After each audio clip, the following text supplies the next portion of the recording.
Est-ce que vous savez pourquoi dans l'Ancien Testament, en Nombre chapitre 30, un homme pouvait annuler le vœu d'une femme? Alors ça fait très misogyne dit comme ça en 2023, sauf que si on s'intéresse au contexte de l'époque et à la leçon spirituelle qu'il y a derrière, on va voir que ça ramène à Jésus-Christ, étonnamment. Puisque Jésus est le personnage central de la Bible, donc la loi va systématiquement faire référence à lui d'une manière ou d'une autre. Mais avant, qu'est-ce qui se passe? Eh bien, en fait, si vous êtes un père de famille et que vous avez votre fille qui fait un vœu, votre fille non mariée, eh bien, vous avez le droit, dès le moment où vous l'avez entendu, d'annuler ce vœu.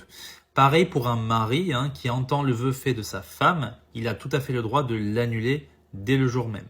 Vous allez me dire, c'est misogyne. Ce n'est pas misogyne parce que faire un vœu à l'Éternel dans le contexte de la Bible, c'est quelque chose de très très sérieux. On ne devait pas le prendre à la légère.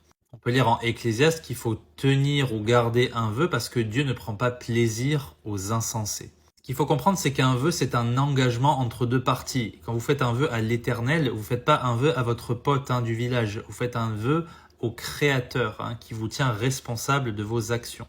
Et donc, si vous brisez ce vœu, eh bien, vous violez sa confiance, vous ne faites pas du tout sa volonté. Il peut y avoir aussi des répercussions spirituelles négatives, comme on le voit dans toute la Bible, etc. Donc c'est tout à fait normal que le père de famille ou le mari qui ont une responsabilité spirituelle au sein de la maison, eh bien, faille en sorte que, on ne fasse pas de vœux comme ça à la légère. C'est pour protéger. Maintenant, il y a quelque chose de très très important que vous devez savoir.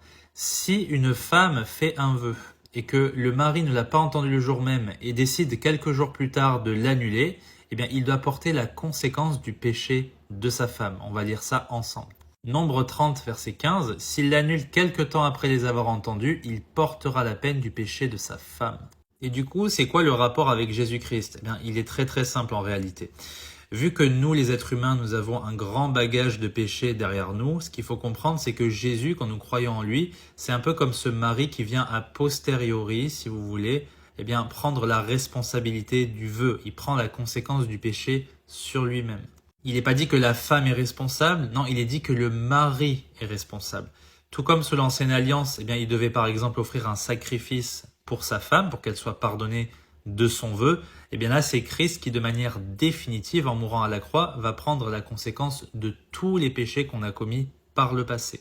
Donc vous voyez comme quoi une loi qui peut apparaître insignifiante et plus du tout contextuelle aujourd'hui, eh bien, représente en fait le sacrifice de Jésus-Christ à la croix. C'est pour ça qu'on doit avoir une lecture comme celle-ci, en fait, en connaissant le Nouveau Testament et en l'appliquant comme un calque sur l'Ancien, et on verra ressortir Jésus-Christ.